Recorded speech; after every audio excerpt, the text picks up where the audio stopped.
Tomlinson. This is a 2-view chest x-ray. So I've just gotten a requisition for a 2-view on Miss Monique Reyes. So I'm going to set up my workstation first, set a technique. For this room we photo time, otherwise 110 at 40 depending on her body type, or at 4, pardon me, would be something that, a technique that would be applicable depending on her body type. So after I've got her pulled up on the console here, I also want to bring her up over here and select her 2 views, those being PA and lateral. After looking at her priors, it looks like she's of small stature, so I should be able to fit her on 2 14x14 films. So I'm going to go get the patient right after I set up the room here. I first detented the tube. We've been doing a couple other chest x-rays today. Detented the tube 72 inches away.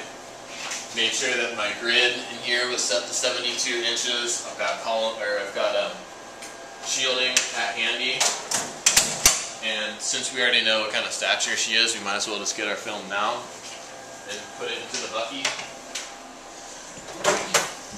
These are my 2 14x14s.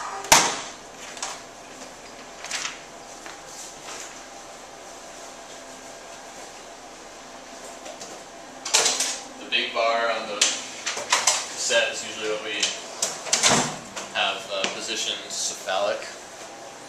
So I'm going to go get the patient.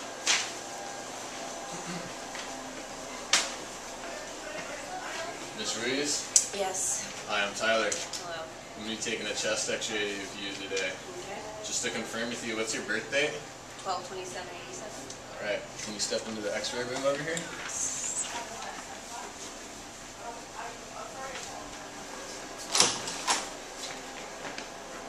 So Miss Ruiz, is there any chance that you may be pregnant?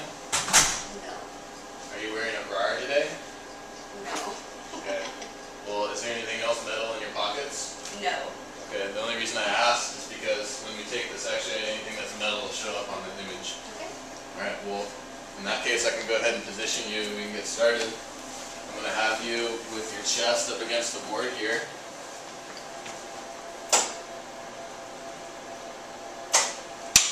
So I like to feel for T7 and usually place the top of the film just slightly above that.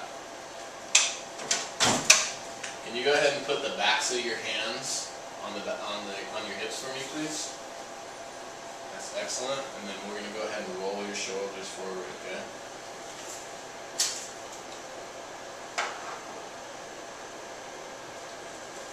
Place a marker in the field. And then once we've got our bucky set up where we want it, just bring our light down to match. Give her some shielding. And we're good to go. Okay, Miss Ruiz, can you take a breath for me and blow it out? Another deep breath, set to PA, and hold it. Expose the patient. Okay, you can go ahead and breathe.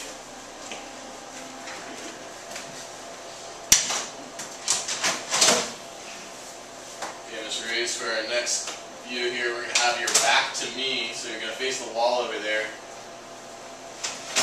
And grab up where those blue lines are on the... Thank you, that's great. Maybe a little lower because you're kind of slunched over. There you go, that's great. Looking good. So once again, I'm going to feel for a T7, apply that to the film.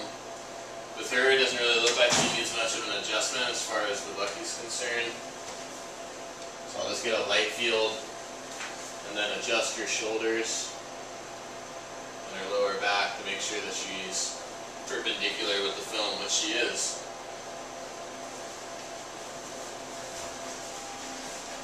I'm going to bring my film, don't want to expose this. So I'll go ahead and run this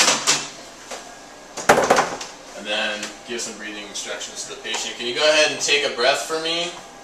Blow it out. Another deep breath and hold it. expose the patient.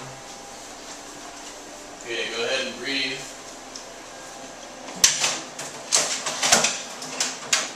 I'm going to take a look at these two images and see if they're good quality, and then if they are, you should be ready to go. Scan them in, run them in the meter.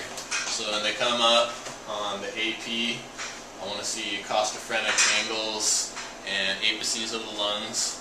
I want to see that her scapulas are out of the lung fields, and other stuff. On the lateral, again, all the anatomy, the hilum near the center of the film, and that's the tube view.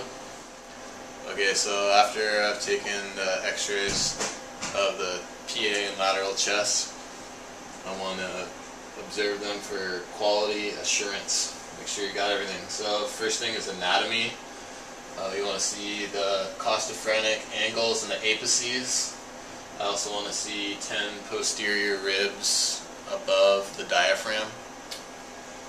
The scapulas should be rotated out of the lung field, and there should be a faint shadow of the trachea, which is a dark line, and then a cardiac silhouette, and then lung markings right around in here.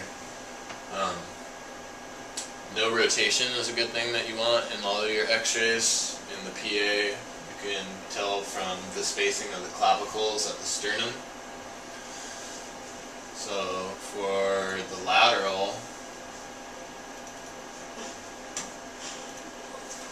you want to see costophrenic angles and apices, and again on your lateral x-rays, rotation's a little bit more critical, and you can tell this from the ribs in the back. This one is rotated a bit, but for the purpose of the x-ray, it's diagnostic, so that's it.